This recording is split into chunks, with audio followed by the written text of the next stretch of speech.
Good evening, everyone, and welcome back to another episode of Proxy Pages. Tonight's a special, a short story called Stuffy. Now, this is a long one, so there will be 2 to 3 parts to this, so please remember to subscribe so you don't miss out on any longer reads. The story is posted for free on Amazon, so feel free to read along if you'd like.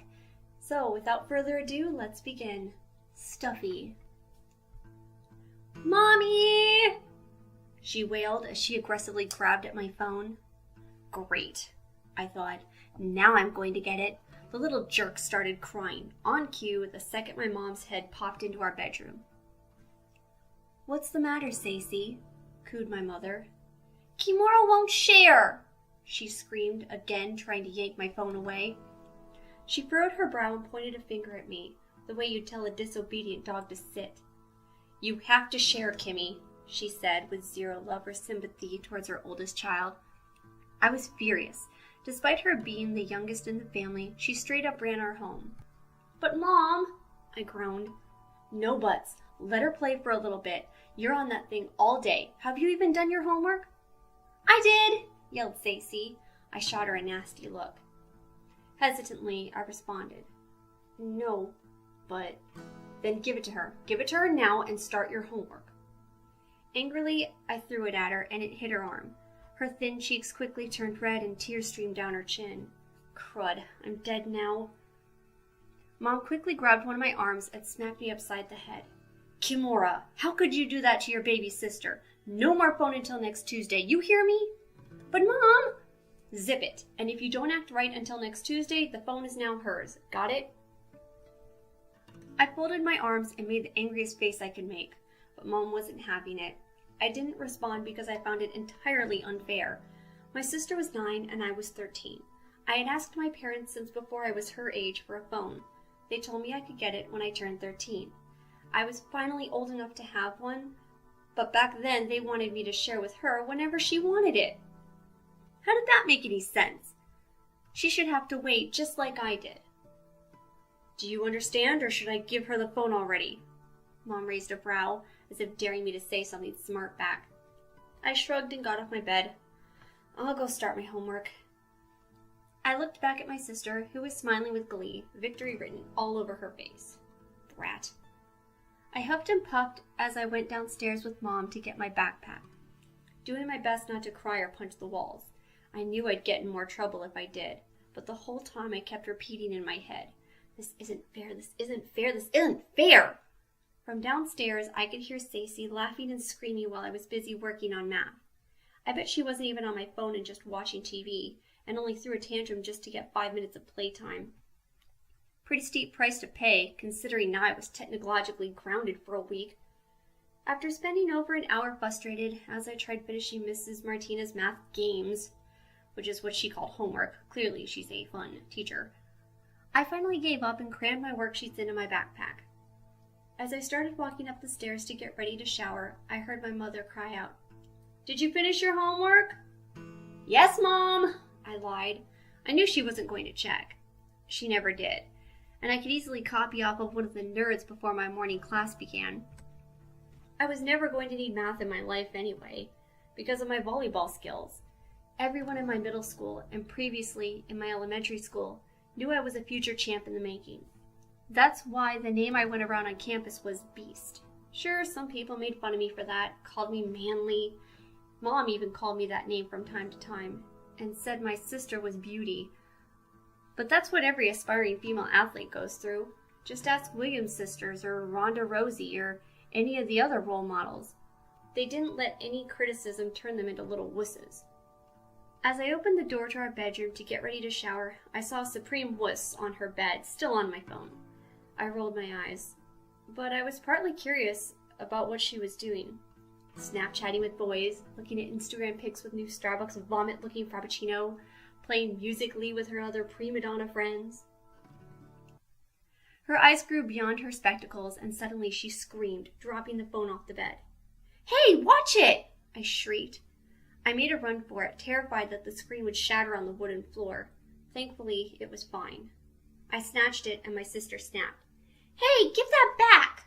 No, you're going to break it. Besides, what were you screaming about? I was playing a game. She kept trying to grab it away from me, but I kept wiggling it away from her. Mom! Fine, take the stupid thing. I slammed it back on her bed. Apparently, I was okay with letting my phone hit things, so long as I was the one tossing it. No one else. She reached for it and plopped back on the bed, ignoring me.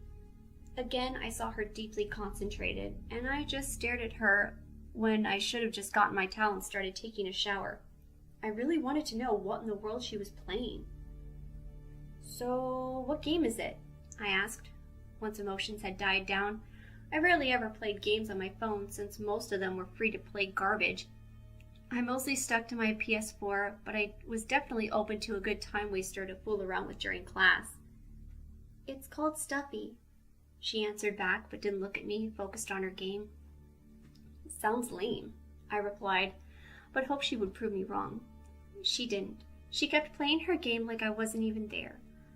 I shrugged, deciding that whatever it was dumb, and my shower was going to be way more interesting.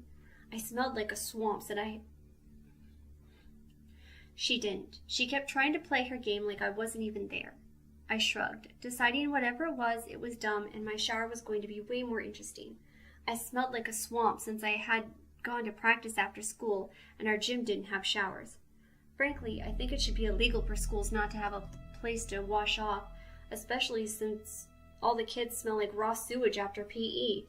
But clearly the school didn't agree and possibly decided we could use the yellow toe cheese growing on our socks as a nice topping for their disgusting microwave hamburgers. Just the thought of it made me hop quickly into our bathroom. I spent a nice long time in there, enjoying the fact that my sister hadn't started knocking on a door like a madwoman yet. Usually she'd bang on the door, complain that I would use up all the hot water. It was true, our old pipes were annoying, in that we had about 30 minutes of heat for the day. After we used it up, we might as well just hose outside since it was just as unpleasant. When I was almost done showering, I heard an ear-piercing, blood-curdling scream that scared me so bad I nearly fell down in the tub. I put on a towel as fast as I could and opened up the door, to see my sister visibly shaken. Her dark black skin turned ashy pale, if you can even imagine, and her hands trembled as she held the phone. Stacey looked as if she was about to burst into tears, but she just sat there, staring, her eyes wide, glued to the screen. What happened? I asked, concerned. The only time I had ever seen her act like that was when Grandpa died. It took her a while to respond, and when she finally did, her lips quivered. This game is so messed up. Then stop playing it, I responded. It seemed like the most reasonable thing to do. Stacey continued to look down at the phone, never once looking at me. For a second, it looked like what I said to her processed in her mind, and she was going to take my advice, but she didn't. She started sliding her finger back on the phone, ignoring me completely. Stacey, stop the game. Stop it right now. It's seriously freaking you out. I want to win. I have to, she said, pressing the screen more frantically. No, you don't. It's just a game. No, it's not. And it's not working. She thrashed her finger against the glass over and over again, as if the pressure was somehow going to fix it. Kimura, I need it to work, she exclaimed, tears now streaming down her face. Please fix it, please. I looked down at her, puzzled. She wasn't throwing a tantrum, she was straight up begging. I made a motion for her to pass me the phone, and she did. Looking at my home screen, I saw she had downloaded an app called Stuffy. It was a little pink square with an adorable smiling cartoon bear head in front of it. The bear had flowers around its ears, and it looked like the least menacing thing I had ever seen. I glanced at my sister in disbelief. This is what's scaring you? It's not what it looks like, Stacey continued to sob. What is it then? Where did you even hear of this app? I found a website with creepypastas. I laughed and interrupted. Creepypasta? What is that? There's a website dedicated to my school's spaghetti? Stacey didn't find it funny and cried some more. No, it's a site filled with scary stories people wrote. My friend Desmond showed it to me in class the other day. I was reading some today and found one with this link to download the game, saying it was the scariest game ever. I wanted to play it, so I downloaded it. From a website. Yes. Not from the App Store? She shook her head. No. I was so close to hitting her. Girl, you could have gotten me a virus. You don't just download stuff from some random site. Listen, Kimura, this is serious. It said if you don't win the game, you die. I couldn't help it. I cracked up. You seriously think that? Yes. I didn't when I clicked it before, but after what I've seen, I do. What did you see? Stacey sat there silent, biting her lips as tears began to flow again. I persisted, asking her again. What did you see?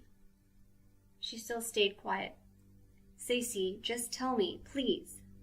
Still nothing. Stacey, tell me or I'm deleting this game. No! She shouted, banging her hand against the nightstand as hard as she could.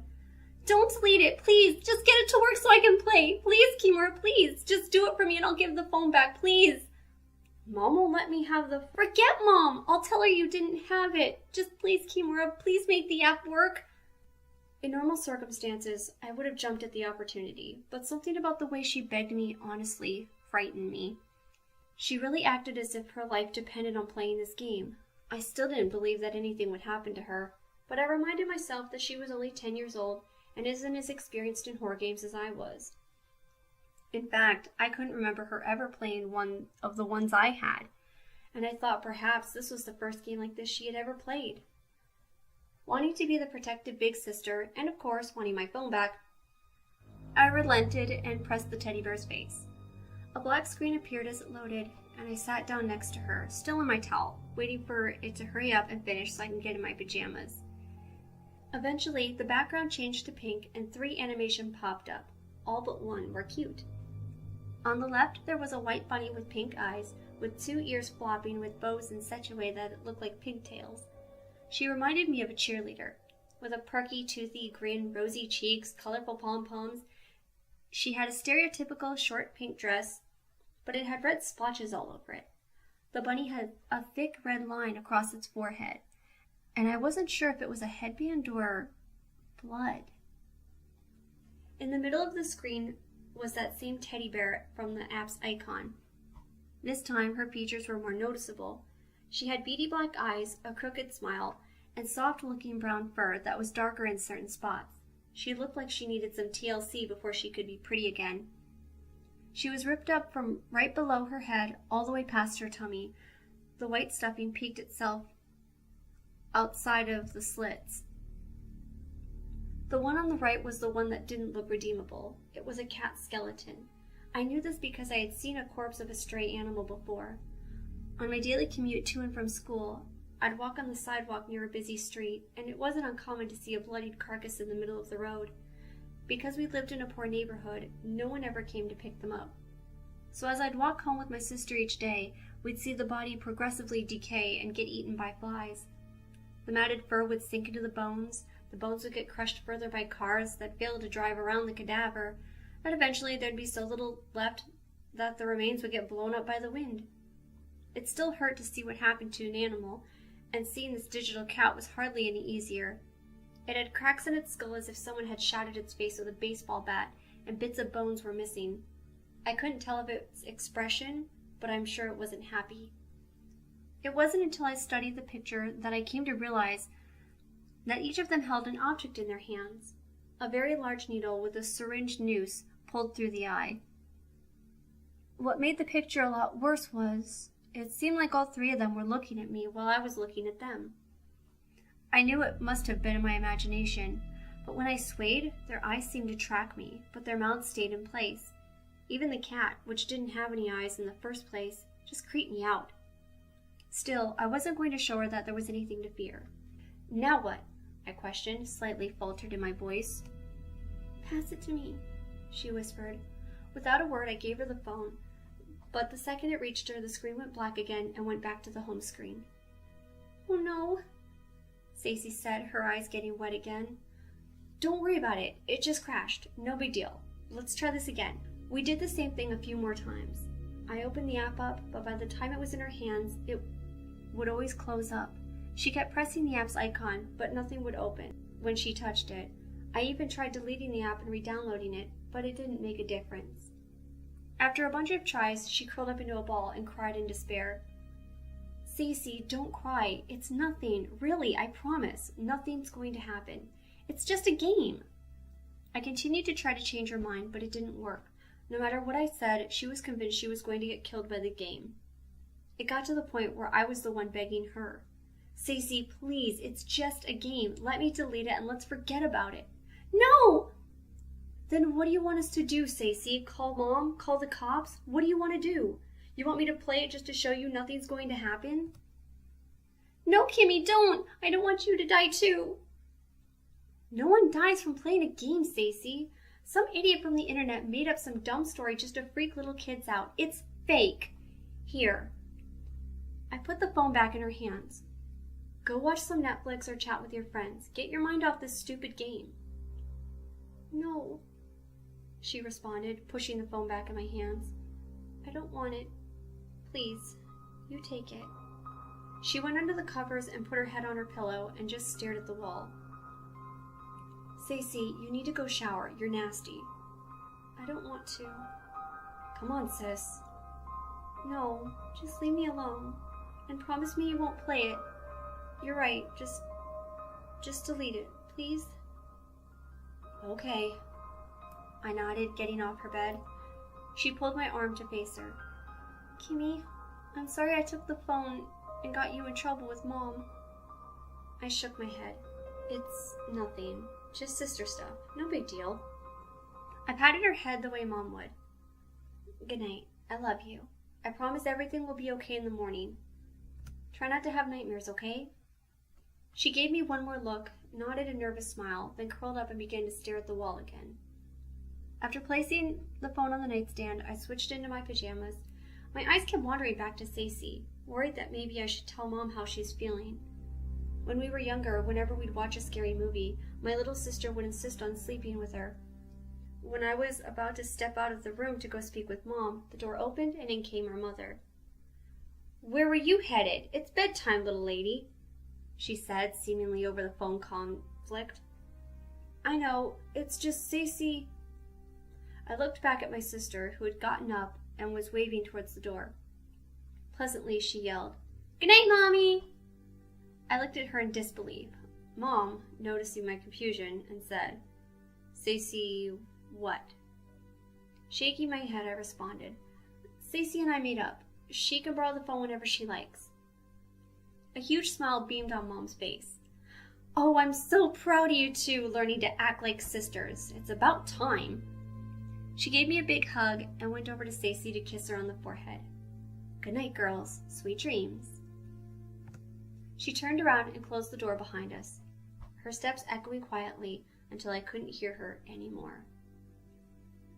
And unfortunately, that concludes part 1 of Stuffy. As said before, remember to subscribe, the little bell as well, so you get notifications when the next part comes up. Thank you so much for listening, and good night.